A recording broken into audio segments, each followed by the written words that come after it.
Welcome to the Secret Underground Laboratory Recovery and Salvage, where rude mechanicals do magic. Hello, I'm Bronze Age, Director of the Secret Underground Laboratory Recovery and Salvage. And today we're at the lamp bench with this little Greek Revival marble lamp. And we're going to rewire it and make it a little taller at the same time.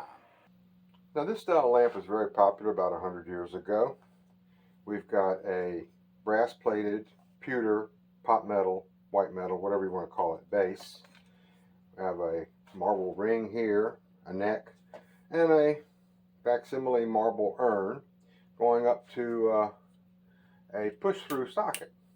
Now the cord is ivory, and I don't believe that's original. The push-through switch has one red button, one black button, and that's also early 1900s up into the 20s and the 30s. And I pull this off, and I can read here very faintly, this says Leviton on the shell, which a company still in business today, very well known electrical hardware manufacturer. And on this switch, the socket interior, if I look at it very carefully down here on the bottom, it says Eagle, which is a totally different company, which also makes me think, of course, this is rewired, along with the fact that there's no underwriter's knot right here, which is something we'll talk about later. Now this lamp is half of a pair, and what we're going to do, besides new wire, new socket and all, is going to make it taller, as the customers decided that they like it a lot, but they want it to be just a little bigger.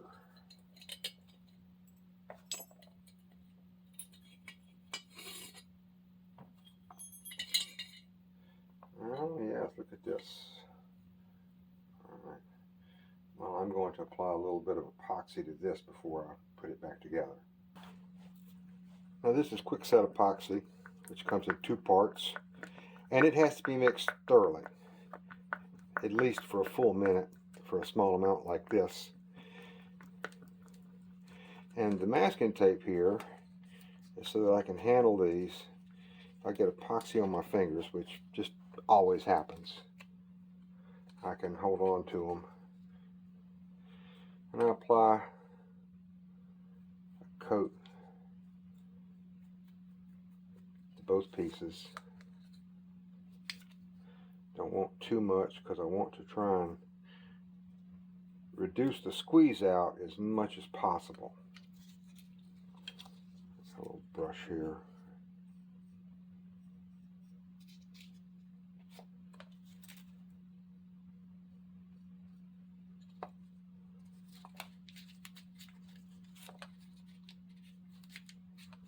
Okay.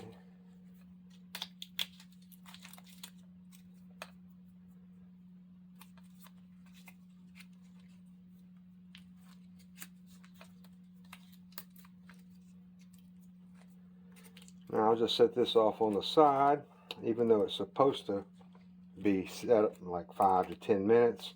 My experience is it's not really hard until like maybe an hour later.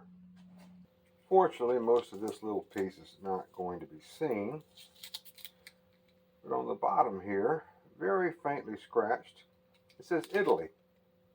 So I might have a piece of Carrara marble here, or some other kind of marble. Now, as I say much too often, everything in life is a hardware problem. And the customer wants this lamp to be 8 inches taller than it already is. That means I'm going to need a longer pipe. Not quite this long, but I need to measure it somehow. Doing arithmetic is really not a good way, when it's simpler just to put it back together and mark it where it needs to be. Now this piece of pipe here is going to be the neck that makes it taller, and it's a little longer than 8 inches, so the first thing I've got to do is saw it off. Now, cutting decorative pipe like this, which has an antique brass plating over steel, is always a problem because you scratch this, well, you just got to go get another piece of pipe. There's no way that you're going to fix this finish. So what I do, take a block of wood, drill a hole down the middle of it, saw it in half, and now I have a nice smooth clamp that I can put in the vise and hold the pipe down. Then, so that I can make sure that I have a good line to cut, I bring this masking tape around and make sure it lines up on both sides. And it helps if you cut this off with scissors so it's straight. And that makes a perfectly square line down the side of a round pipe. Hacksaw, teeth pointed towards the front, put it on here, very slowly pull backwards. And that creates a groove so that when I push it forward, they won't slip out. Now, another problem about cutting pipe is that when you're here at the top, you're cutting one surface. But as soon as you break through, you're cutting two. And it's very easy for the saw to jam if it gets a little bit crooked. So you just take nice easy strokes and go slow and hold the saw perfectly vertical, and you'll get a nice square cut.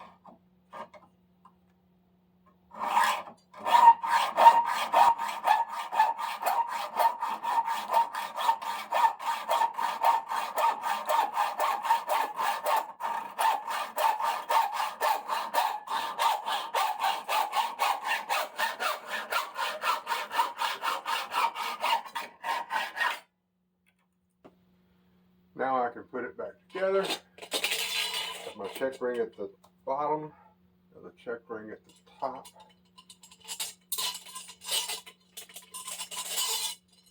Put on the harp saddle, which a good lesson here is when you'll be using a new harp saddle, and this one, the old one, looks a lot like the new one, get rid of that one.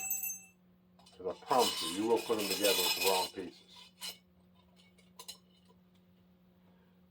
Now, I'm going to need about 3/4 of an inch for the nuts and for the socket, and I can just eyeball that and mark it right here and take all this stuff back apart,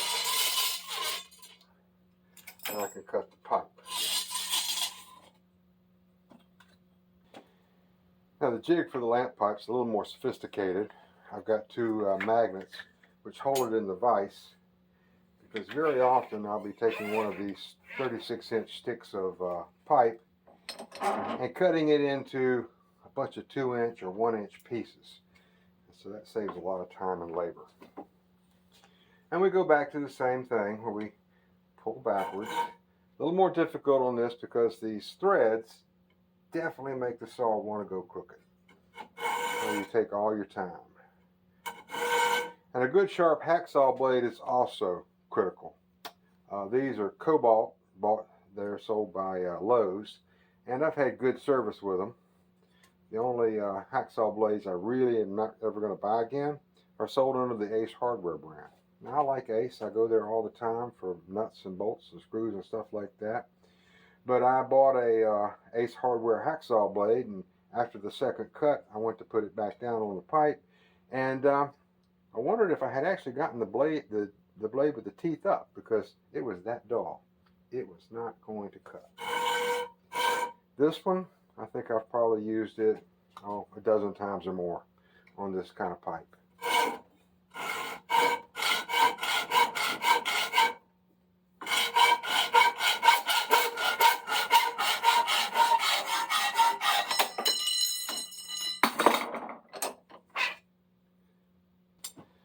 Now, a hacksaw is not going to give you a smooth cut. So, to clean that up, first I've got a little tool here with a cone on the tip of it, which cleans up the burrs on the inside. Don't want to overdo it. Just want to take off the chips and the shavings. And I clamp this file in the vise. pull it backwards a couple times to get the end flat. Then I put it at an angle. Just drag it backwards. And it takes off all the burrs. It means that when I go to screw the socket down on here, it's going to go off nice and easy, not going to catch, not going to grab anything. Now, smoothing off the end of a hacksaw pipe is just one of the details that makes the difference between a good lamp repair, a mediocre lamp repair, and at worst, a dangerous lamp repair. Now, the base is threaded, so this pipe goes down in there, and I'm screwing a little further than I really need to, because the first detail is not actually going to be seen by anybody. This is a cord protector, just a little plastic sleeve threaded on the inside. It screws over the end of the pipe threads, and as the name says, it's going to protect the cord from scraping against the steel. And then I'll bring this back up to the top here.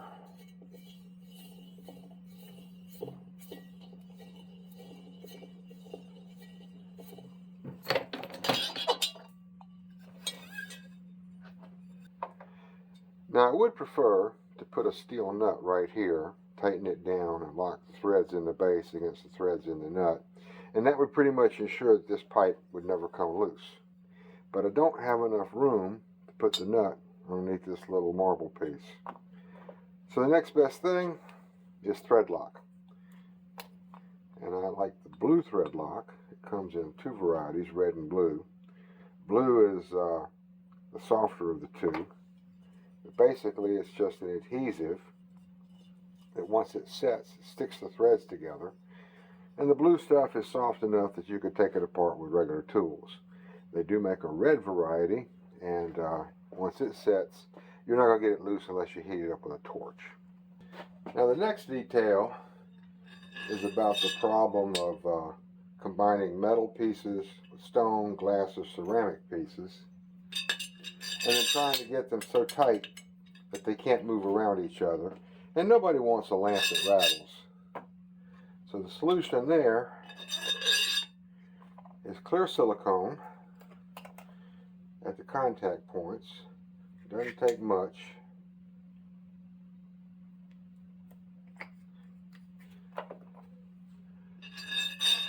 And that will hold it down like that. Once that cures, and a little more here. And you want to be easy on this because you don't want to be cleaning up squeezed out silicone after it's put back together. That's a pain in the ass. But you can see that the contact here is just the rim of this neck, and it would take a huge amount of weight to hold that down so that it wouldn't slip against that marble. It's just not going to happen. Something's going to break before you get to that point.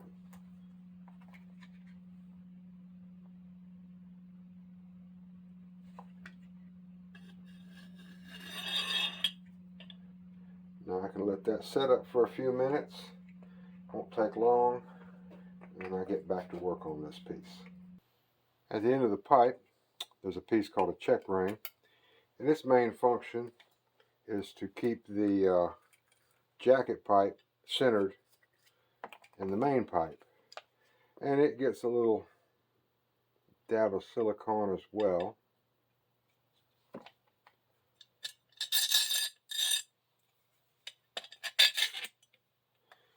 And there's another one that goes up at the top.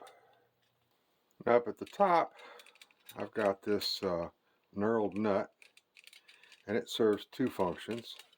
First is to hold all this stuff down nice and snug, but it's not going to compress it that much.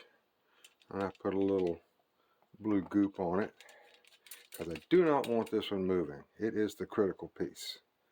And I just tighten it down until the pipe and the marble and all that feel relatively snug. Once that silicone sets up, they're not going to rattle. And the saddle goes on top of here. Now, this is a star washer. I don't like to use them for the purpose of star washers, which is sort of like a lock nut. I much prefer the blue goop. But in this case, the saddle has this little recess in it, and that makes it difficult to get the nut tightened. So I put 2 of them on there, and then this little small knurled nut goes on. A little more blue, and then when I tighten this down, this is going to clamp the saddle to the post, and that's what's going to hold this whole thing together, and we're not putting any stress on the pipe or the marble because it's clamped between the big nut and the little nut right there.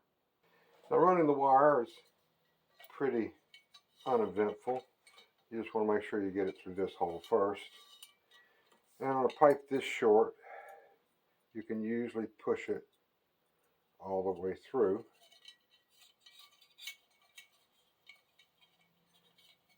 If you were working on a table lamp, it's amazing how much internal friction is. It'll bind the cord up, and you just simply can't push it more than halfway in. For rewiring, I prefer this kind of socket, which has this captured ring, which holds the 2 pieces together.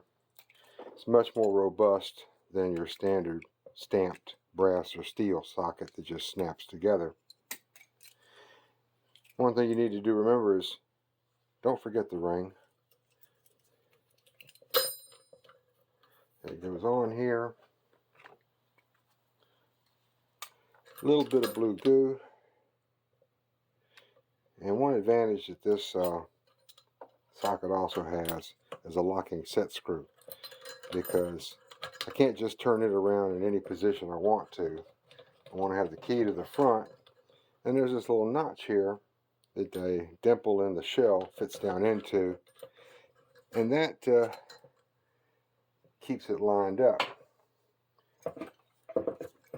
Now I've got that notch to the back where it belongs, and I can tighten down this set screw, and everything will stay aligned through all the bulb changes and stuff like that. Now I give the sermon of the lamp, and I'm tempted to skip it, but even though I've given it 100 times, it's just that important. First, any lamp has to have some way to prevent the cord from being pulled out if someone trips over it in the dark. And the purpose of that is this little pretzel here called the underwriter's knot. And it will fit down there in the bottom and never bother anybody ever again. The next thing is that lamp cord sold in North America has a smooth side and a side with ridges. Can't always see them, but you can always feel them. Every lamp socket has a silver screw and a brass screw, and that's very important. The side with the ridges goes to the silver screw. You wrap it around it clockwise, get it tucked underneath the screw, nice and snug like that.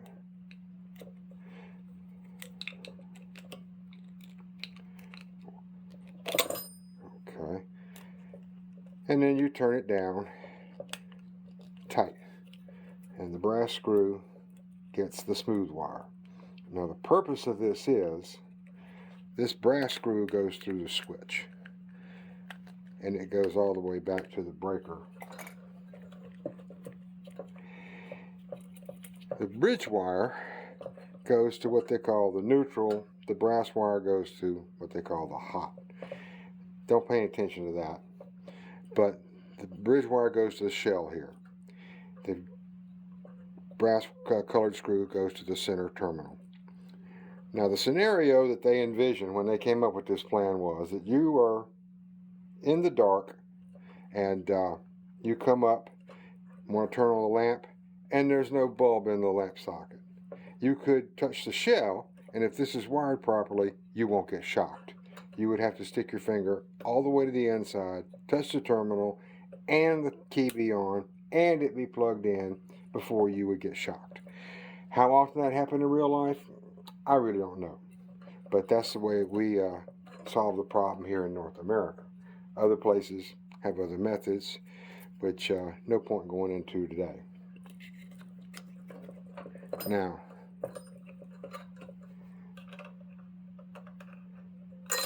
getting these little fine threads on here can be a little tricky, but I have discovered that just a drop of oil is all that's needed to make it go on very, very smoothly.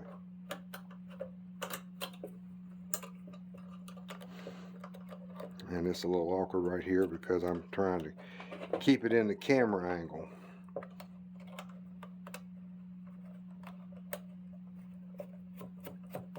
There we go. Just run this all the way up. Get it nice and tight and snug. And there we go.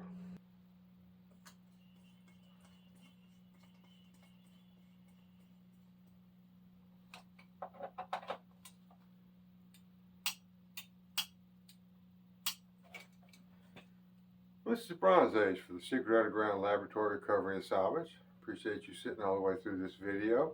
I would really appreciate it more if you would hit the like button, subscribe if you haven't already. Any questions, comments on lighting, light repair, furniture repair, anything that we do here in the Secret Underground Laboratory, I'm happy to respond. And it's nice that I've been getting quite a few questions and comments, so please keep those coming. And again, thank you for watching.